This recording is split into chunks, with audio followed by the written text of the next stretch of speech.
Hello दोस्तों, positive talk channel में आपका स्वागत है। आज की हमारी कहानी है भूतिया अस्पताल। दोस्तों, कहानी को अंत तक ज़रूर देखना। ये कहानी सत्य पर आधारित है। दोस्तों, चलो शुरू करते हैं एक नई कहानी।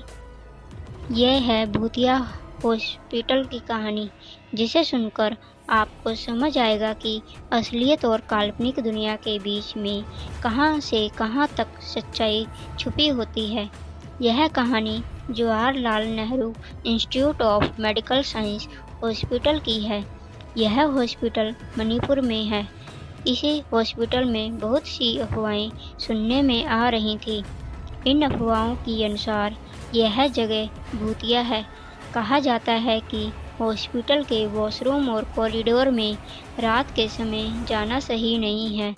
गीता नाम की एक नर्स हाल ही में हॉस्पिटल में ज्वाइन की थी। वह रात को हॉस्पिटल में एक ही मरीज की देखभाल कर रही थी। तभी अचानक कॉरिडोर से किसी की रोने की आवाज़ आई। उसने सोचा, इतनी रात को कौन रो रहा है। वह जल्दी से कॉरिडोर में जाकर देखा।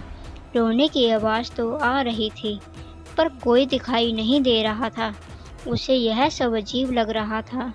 वह जहाँ से रोने की आवाज़ आ रही थी उस ओर आ गई, और अब वहाँ भी कोई नहीं था, और अब रोने की आवाज़ और ज़्यादा हो रही थी। जब वह वापस मरीज के पास जा रही थी, उसे एहसास हुआ कि कोई उसके पीछे है। फिर कॉरिडोर की लाइट चमकने लगी। उसके बाद सामने की लाइट बंद हो गई। उसे महसूस हुआ कि यहाँ कुछ तो हो रहा है। जब रोने की आवाज़ और ज़्यादा हो गई तो गीता ने पीछे देखा और देखा कि एक औरत मरीज के कपड़ों में बैठी हुई रो रही थी। वह औरत दीवार पर लाइन मार रही थी और एक ही बात बार बार बोल रही थी, मेरे साथ गलत हुआ, मेरे साथ गलत हुआ है। यह सब सुनकर गीता डर के मारे बर्फ़ की तरह जम गई और वहाँ से हिल भी नहीं पा रही थी। बस एक ही चीज़ उसके दिमाग में चल रही थी कि यह क्या हो रहा है, यह औरत कौन है और यहाँ पर बैठी रो क्यों रही है। जब गीता ने उस मरीज की ओर देखा तो कि उसके मरीज का शरीर के नीचे वाला हिस्सा पूरा खून से भरा हुआ है। वह अचानक से खड़ी होकर गीता की ओर देखने लगी तो गीता के होश उड़ गए। उस औरत के हाथों में एक बच्चा भी था।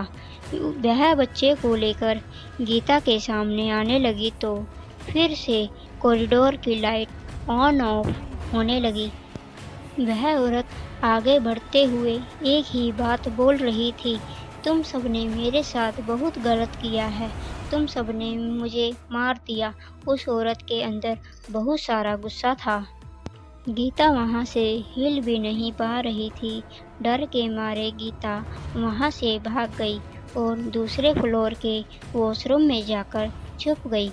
उसने अपने फ़ोन से मदद के लिए किसी को बुलाने को सोचा। जब उसने अपने पॉकेट में हाथ डाला तो वहाँ पर कोई मोबाइल फ़ोन नहीं था। फिर उसे याद आया कि वह अपना फ़ोन हॉस्पिटल डिपार्टमेंट में ही छोड़ दिया था। फिर गीता डर के मारे उस वॉशरूम में कुछ देर तक छिपी रही, क्योंकि बाहर जाने से उसे भयानक औरत से मुखामुखी होनी पड़ सकती थी। तभी अचानक उस वॉशरूम का दरवाज़ा खटखटाने लगा। उस आवाज़ को सुनकर गीता की नज़र वॉशरूम में लगे शीशे की ओर गई।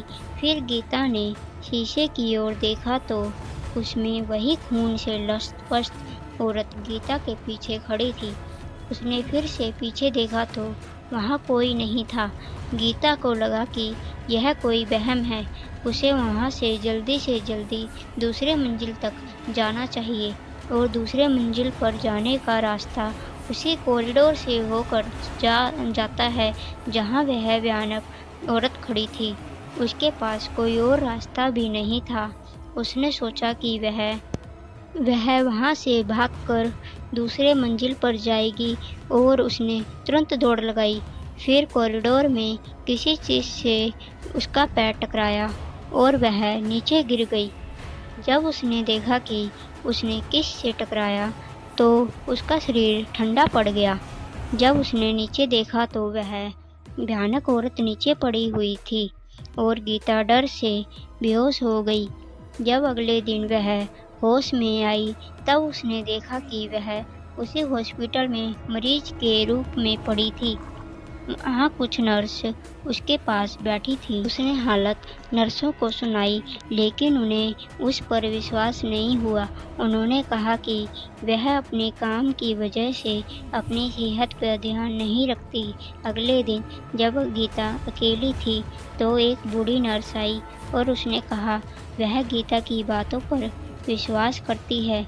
वही हॉस्पिटल में अनीता नाम की औरत जो गीता को दिखाई दी थी 20 साल पहले गर्भवती होने के कारण मर गई थी। डॉक्टर ने उसके परिवार को बताया था कि ऑपरेशन के दौरान या तो बच्चा या अनीता में से केवल एक बच सकता है और ऑपरेशन के दौरान अनीता और उसके बच्चे दोनों की मौत हो गई। कुछ दिनों बाद अनीता के घर में आग लग गई और पूरा परिवार मर गया। उस दिन के बाद कई लोगों ने कहा कि अनीता की आत्मा को हॉस्पिटल में देखा है। सब कुछ सुनकर गीता ने वहाँ की नौकरी छोड़ दी और दूसरे हॉस्पिटल में रात की ड्यूटी लेने से मना कर दिया। आपको क्या लगता है, क्या यह घटना सच है? इस भयावह कहानी के बाद हम सबको यह समझने की कोशिश करनी चाहिए कि कहीं हमारे समझ से बाहर कुछ ऐसा तो नहीं जो हम नहीं जानते। यह हिंदी हॉरर स्टोरी हमें यह सिखाती है कि कभी कभी हमें अपनी आँखों पर विश्वास नहीं करना चाहिए। क्या सच में हॉस्पिटल भूतिया था या सिर्फ गीता की कल्पना थी? क्या आप विश्वास करते हैं इस भूतिया हॉस्पिटल की कहानी पर? अगर हाँ तो क्या आप कभी रात को अकेला हॉस्पिटल में जाने की हिम्मत कर पाएंगे? सोचिए, क्योंकि सच और कल्पना के बीच अंतर कभी भी मिट सकता है। दोस्तों, आपको यह कहानी कैसी लगी है हमें कमेंट बॉक्स में ज़रूर बताएं और कमेंट के साथ ही आप अपनी कहानियाँ भी हमें ईमेल कर सकते हैं, जिसका लिंक नीचे डिस्क्रिप्शन में दिया हुआ है। दोस्तों, कहानी अगर अच्छी लगी हो तो ज़्यादा से ज़्यादा लाइक और शेयर करें और चैनल को सब्सक्राइब करना ना भूलें। मिलते हैं दोस्तों एक नई कहानी के साथ। धन्यवाद।